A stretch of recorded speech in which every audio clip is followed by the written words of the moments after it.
Well, when I show up to the house show, I was walking just with my friend going to sit in my chair, and I'm near a black curtain trying to hand a ticket to the ticket taker. I got a popcorn in my one hand, a soda in the other. My hands are all combobulated. I don't know where the black curtain moves. Someone bumps into me and completely knocks me to the ground. Everything goes everywhere. The person who knocked me down steps over me, buys Twizzlers, comes back. Is that what he did? Yeah. Oh, yeah. Comes back, goes behind the curtain. I get up. I said, what the hell just happened? My friend says, dude, Randy Orton just knocked you over. Wow. I thought that you just happened to be in the back and they were doing, some kind of spot like where the fight had been taken out into the back and you just got caught up in the mix. But no, he was just going to buy some Twizzlers. He came out through a black curtain and knocked me over to get Twizzlers. Wow. He must really wanted Twizzlers. Well, yeah. See, now there's not breaking kayfabe, right? He was serious. At the time, yeah. Right? He was a good guy. He might have picked me up and dusted me off. Maybe. Speaking of Orton, dude, what has happened to him? I don't know. We talked about it last week. On top of the world, losing left and right. Well, he's been winning. Yeah, but on SmackDown... Right, yeah, he's been plowing through the mid-card like we've been talking about. Yeah, that's all he's been doing. Like, hey, I'll beat you, Antonio Cesaro. I'll beat you, Wade Barrett. But when I have to fight someone important, I lose. Yeah.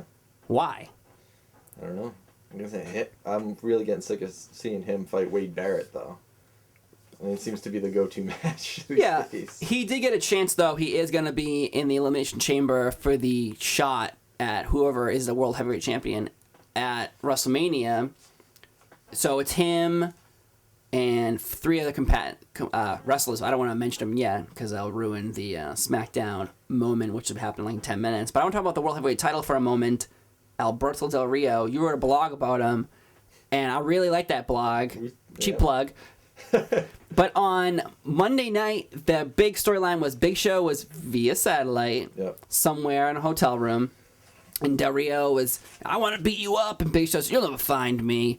So eventually, of course, Del Rio finds the Big Show. Yep. Who gave him the hotel address? That's a good question, Steve. I want Mick Foley back to solve the case. Magnifying glass and all. Because that... In wrestling, sometimes I love the most stupidest moments, and that's one of them being like, you'll never find me. Well, in an hour he found him? Yeah, well... It's like finding a buried treasure in a minute. Well, yeah, obviously someone in the back knew because they were going to send him the contract and everything. So, maybe Alberto turned on the Mexican charm and got it out of him. Or maybe he paid off somebody on the cleanup crew. Who knows? But the waiter, the man who had the contract was trying to warn Big Show the whole time. And he's like, what? You want money? Why would he be warning Big Show? After he stiffed the guy who brought him food and everything, you'd think they'd be trying to screw him over. Big Show was just so rude to the help that night. All they were trying to do was help him. What a jerk. I know. You know what? I'm glad what happened to him on SmackDown. He got his comeuppance. That's right. When Alberto Del Rio decided to take some orange paint and dump it all over his big giant bus and on the Big Show. Orange paint! That's like being slimed on Nickelodeon, but it's not fun. And that's what Alberto, yes. That's what the Big Show deserved, was some orange paint on him. Yeah, he did. But I bet those waiters were like, yeah. It's a step up from him getting attacked with a lead pipe and trying to kill him. So now he's just like, well, maybe some paint, maybe some orange paint will do the trick. Maybe Alberto felt bad about that the last time and had to tone it down a bit with some orange paint. And I noticed that Alberto cut a killer promo after his match on Raw as well. Yeah, the crowd was really into it, and he was electrifying the arena. Are you being sarcastic? I'm being absolutely sarcastic. They did start chanting his new thing when he slaps his arm, and they go, see! It's like a... complete ripoff of Daniel Bryan. They did that like once on SmackDown like 6 months ago when he was fighting Daniel Bryan, but they never went back to it, and now it's like, hey, Daniel Bryan, we're going to steal your awesome catchphrase. Like I said, thanks. Alberto. I love him in the ring, and I thought his match was good. With Cody Rhodes. Yeah. Did you see Cody Rhodes' new T-shirt with his mustache? Yeah. No, but I thought Alberto did a cool reverse Hurricane Rana, and I kind of gave him shit for becoming a generic luchador and stuff, but he pulls it off, and I think he does a good job. And I love his matches, but as a character and on the mic, he is terrible. Are you going back on your blog then? What? your disagreeing? Well, I still don't like What that you it was wrote? like, oh, I'm Mexican, all right. I just think that's kind of tired. You don't like that? Well, I mean, it's not that I don't like Mexicans. I love Mexicans and I love Mexican food, but I think that I think his whole heel gimmick and his whole face gimmick and angle is just so lame. Mm-hmm. And even in his promo, he's talking about how Big Show was bullying him. I mean, it seems like every cheap way they can try to get him over, they're trying. Yeah. And for the most part, it's not really working. I mean, I think when they go to arenas where there's a big Latin population, people really get behind him. But on Raw, the crowd seemed very uninterested in him. Yeah, there was not. Sometimes on SmackDown, I think they dub over some crowd reactions. You watch SmackDown, and you're like, "Oh my god!" But you have these shots of the crowd, and no one's moving. Exactly. But I hear cheering, and I'm like, "Wait, what's happening?" Yeah, I've noticed that a lot on SmackDown. That happens too much to the Miz on SmackDown when I watch it. Yeah, they cheer constantly, and I'm gonna go right to the Miz with his Miz TV on Raw with Paul Heyman and Vicky Guerrero. Yeah.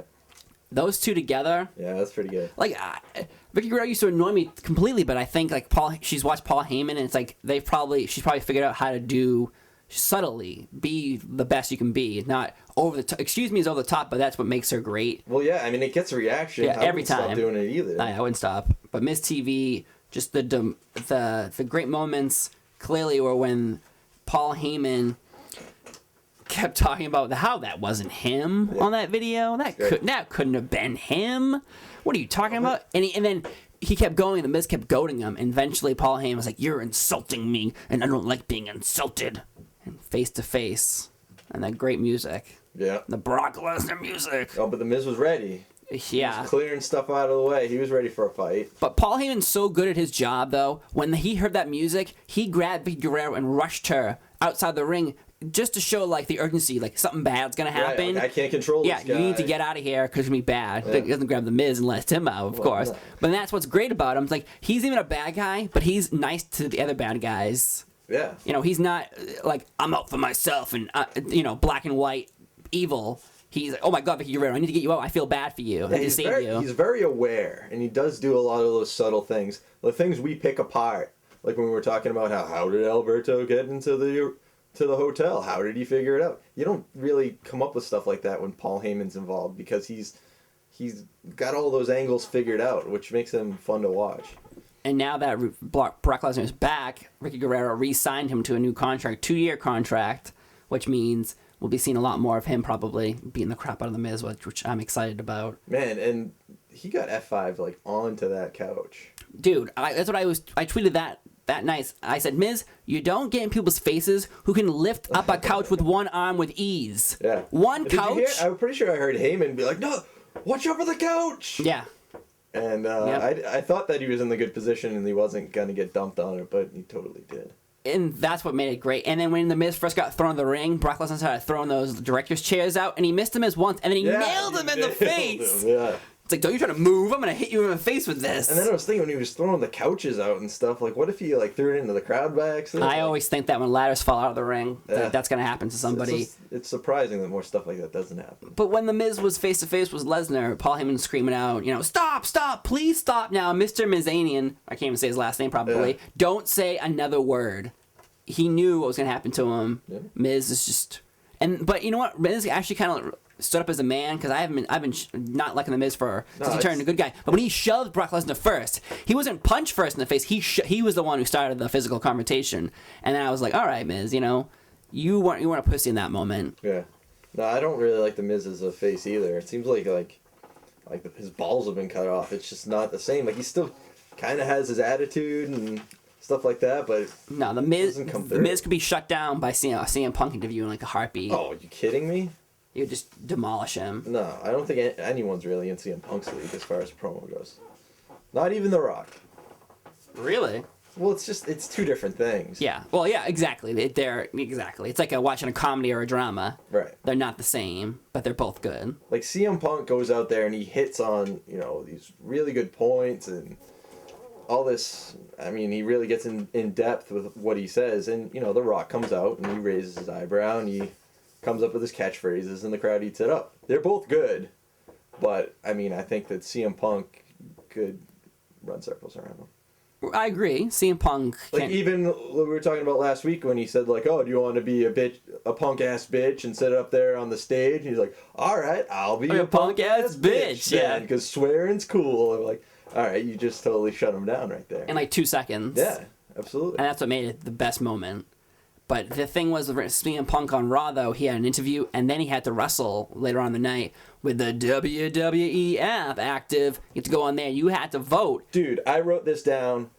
Fuck this app tutorial. They spent like 10 minutes. Like, okay, first you're gonna go into the app store. A close-up of Michael Cole's fingers. Dude, like, really? Do we need that long of an explanation on how to download an app? On that night, like, they talked about it forever, but why last night was like, tonight we're pushing it. And you know what happened to it? It crashed. Yeah. Because too many people went on it. So, I mean, maybe I'm wrong, and maybe the app tutorial did its job, but I was like, what am I watching right now? I totally agree, dude. I knew how to use it, and I've been using it during Raw, but with that night, suddenly it was like, we have to do the WWE app and push it, and then it crashes.